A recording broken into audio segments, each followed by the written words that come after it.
যখন ইন্টারমিডিয়েট মহিলা কলেজে পড়তাম তখন বিএনসিসি করতাম। আমার বাবার বাড়ি দিনাজপুর। আমারও খুব ইচ্ছা ছিল যে আমি অফিসার করবো। তারপরে আমরা ওই ISSB পরীক্ষা দেওয়ার পরে ওখানে রিটেন দিচ্ছিলাম। তো ওইখানে পরে ভাইবাতে ধরা পড়ে যে আমার চোখের সমস্যা।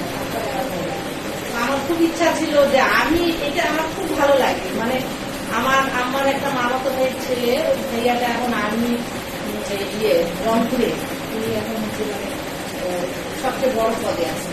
ওই ভাইয়া যখন আসতো, তারপরে একদিন ওনার দাদা মারা গেল, দেখলাম যে একদম আর্মির গাড়িটাই পুরো নিয়ে গেছে। ওই গাড়িতে করে সবাইকে নিয়ে যাচ্ছে, নিয়ে আসছে, মানে ওদের লাইফ স্টাইলটাই অন্যরকম।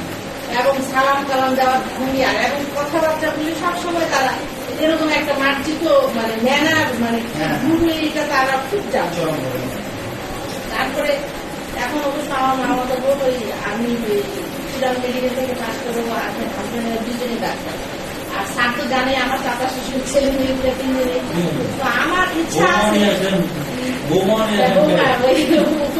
এবং বৌমার ছোট বোনটা মনে হয় স্যার ও মানে ক্যাডেটে আছে।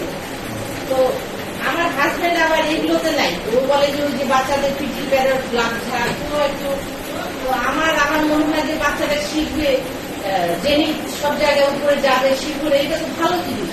এবং চ্যালেঞ্জ দেওয়াটা আমার কাছে সবসময় অ্যাকসেপ্টেবল। আমি মনে করি যে কোনো জিনিস আমি একটা চ্যালেঞ্জ দিব, পরে কি হয় দেখা যাবে।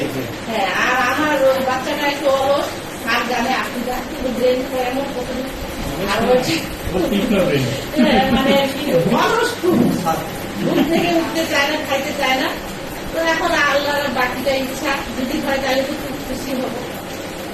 এখন আর আমি মনে করতেছি একটা জিনিস যে একটু যদি সময়টা যদি কমায় দিতে, তাহলে বাচ্চাটা একটু বাসায় পড়ার সময়টা পাইতো। আমি একটু বাচ্চাটাকে পড়াইতে পারি না। আর আরেকটা জিনিস, তারা সবাই আছেন মানে আপনারা ওদেরকে এখানে একটু মুখস্থ ভিতরে একটু চাপ দিন।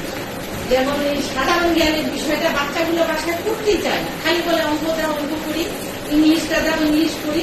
কিন্তু যদি বলছে সাধারণ জ্ঞান, আর বলে ম্যাডামের পড়া থাকে, তো বলে যে আগে এটা করতে হবে, আর সাধারণ জ্ঞানটা করতে চায় না। এই জন্য আমি বলছি যে ওরা বাকি সময়টা ওদেরকে সাধারণ জ্ঞান শিখগুলা মানে এগুলো ওরা করতেই থাকবে। এটা একটু করলে আমার বাচ্চাটার খুব উপকার হয়।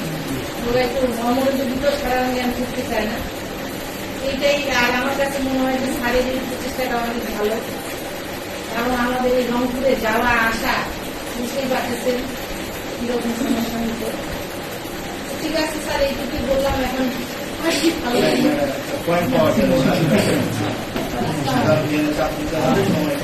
ধন্যবাদ।